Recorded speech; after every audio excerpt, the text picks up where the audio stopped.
This month, our Book Talk segment with Howard County Librarian Barb Langridge brings us an interesting interview with a father and son team, Walter Dean Meyers and his son Chris. I want to kick us off here with one of my favorites, and that's the Handbook for Boys, a novel. Okay. There's so many themes in this and wonderful things that I thought went through a lot of the other books, and so I thought it might be a really good place to kick off. The two boys that are in this book are court-ordered down to the mentorship of a wonderful man at the barber shop. Right. And they're going to learn an awful lot of wonderful things in this handbook for boys, which could probably be a handbook for girls as well. One of the things that really intrigued me was when you were having them learn that you have to define success for yourself. And I wondered, when you began writing, or actually, let's not even say began writing. When you were young, how did you come to define success for yourself? Escaping my father's wrath. No, I didn't know how to define success for myself. So, I dropped out of high school, joined the Army at 17, wandered around through life. And looking back at that period of my life, those teen years, I was wondering, what did I do wrong and why? But I thought I was fairly bright, but I began to understand that I didn't know how to think, what to think about. And I'm looking at young people today, it's the same thing. So if a young man wakes up and he's 16 years old or 17 years old, and he realizes that perhaps he's behind in school, what does he do? Where does he begin? And if he doesn't know where to begin, well, what he has to do is to find some success to define. So he would say, well, what will be successful?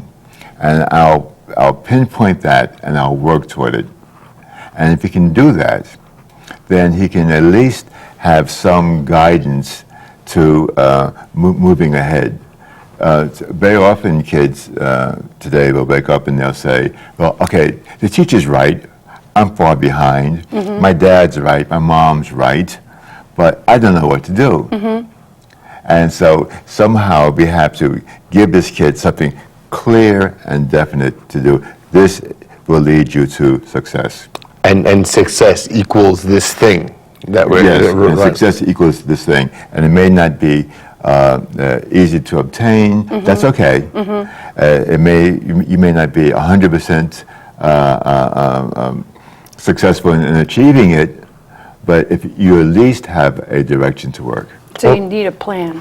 One of the things that we found in going to schools is so often the kids will ask you, so you're a writer, so you're an artist, what kind of car do you drive? What kind of watch do you wear? Who have you met? And what's interesting is that all of these kids are looking for the same thing, some inkling of what is success. And our society has given them these signifiers which aren't really useful for most of us. You can lease a car, but does that make you a success? And so one of the things we seek to do in the books and in terms of our own lives is to define a brand of success that is achievable, that is something that we want in our lives. We don't want kids who can't read but are driving fancy cars.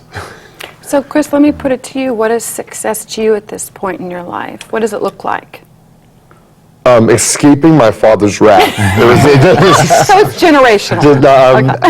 In the end, it's a lot about what I can put on the table, having paintings, having books that I've published. Being able to put that there is something that my father beat into my head. It probably came from my grandfather, who was a man who couldn't read, but still had this very concrete version of what can I provide for my family.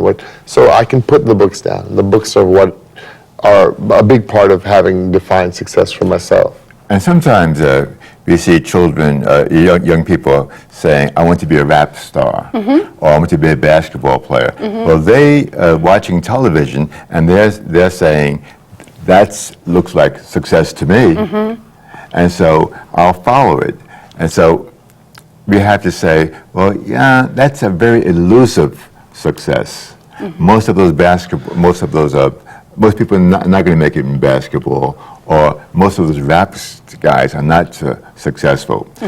But we can't simply say, well, college means success.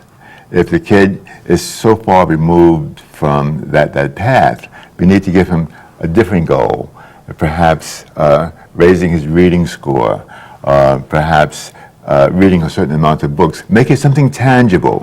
You know, let's talk just for a minute what it would be like to be back in your family when you were growing up. What was the role of reading for you all? Reader's Digest. We started with Reader's Digest when he was 4. And Jokes. Jokes. Reader's Digest. And we would read them aloud.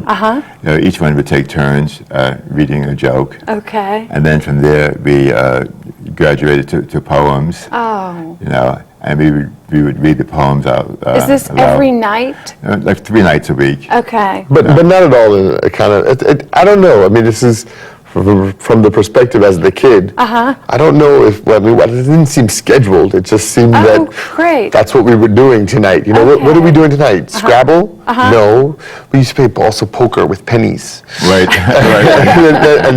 and then no, look, we're reading a play together, or this sort of thing. Yeah. And then we got to novels, and that gave me that was very much to my benefit, because they gave me the opportunity to speak to Christopher, not simply as father, son, but as people discussing ideas and discussing characters. And I found that just useful.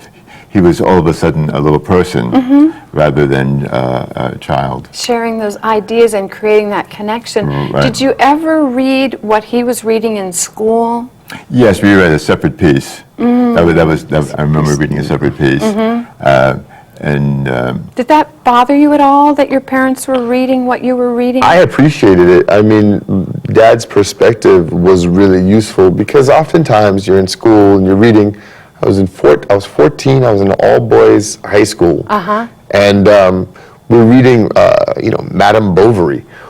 What friend do I know the 1800s in France? You know, and so it's so useful to be able to discuss this with someone, and to share even a dislike of something. To say, oh, Thomas Hardy.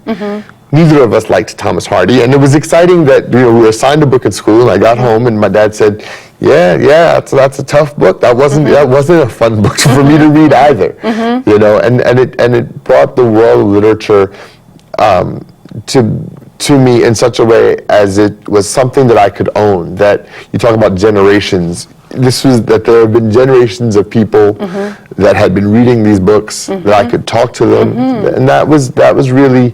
It wasn't something separate from my life or my world. It was something that we all had some opinion about. All right, I'm going to jump up to the Fallen Angels. What a powerful story of Vietnam. And did you serve time in Vietnam? No, I didn't actually. I would train some of the soldiers that went to Vietnam, including some of the Vietnamese soldiers. You know, so I was a technician for most of the time, and I was training people. I went into the Army at 17, 17th birthday. Wow. You know, and my brother, his uncle, followed me in as soon as he became old enough. And he was killed in Vietnam. Oh, goodness. The first day he arrived. Oh, my goodness. What a tragedy. Yeah, it was a tragedy. And, but one of the things that got me into the military was the glamour of it from the movies. Oh. You see, you know, it's wonderful, it's so glamorous. But it's interesting because I just finished a book on Iraq. Now, this book was published in 1988. Those young kids who read this book at 15 or 16 are now the decision makers. Oh, gosh. The young decision makers. So I hope there's been an influence. Another thing that I felt when I read Jazz and Blues Journey, I got such a sense of the music being part of the heritage here and how empowered young people could be by knowing where they came from. And I wondered what the music was to you. Is that how you experienced it? You know, both the blues and jazz are American art forms, and they are integrally connected with America and with African Americans, and I thought that we needed to celebrate that. Wonderful. No, and Christopher did, first he did the Blues Journey, then he did this book. I thought that he captured the images very, very well. You get such energy from these. There's a lot of energy, and there's I think a lot more energy in the pictures than actually in the words. So no, actually. Wait a minute. Do you ever sing these? No. Never.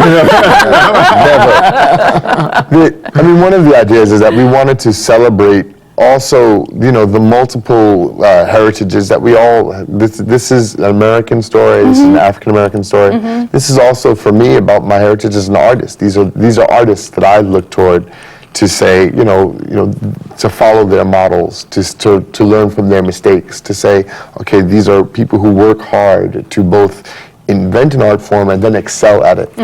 You know, and that's really, there's each of these books takes a part of our lives and our heritages, the things that we identify ourselves as, be it African Americans, be it as intellectuals, be it as writers, be it as people who play basketball, people who... And the community, for example, in the Handbook for Boys, that's centered around a barbershop, which so many communities have that barbershop as a place of meetings, and where young boys learn to be men. To learn to be men. Right. And to me, that's what all of your books really are about, and they are just incredibly powerful and just so important for us to have them.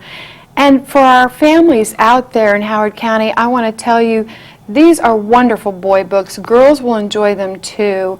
And he does have 85 books, so once you get started, it's kind of a series. You can go right through it. So I hope you all enjoy Walter Dean Meyers' books, Christopher Meyers' books, and as always, come see us at the library. That's our program for this month.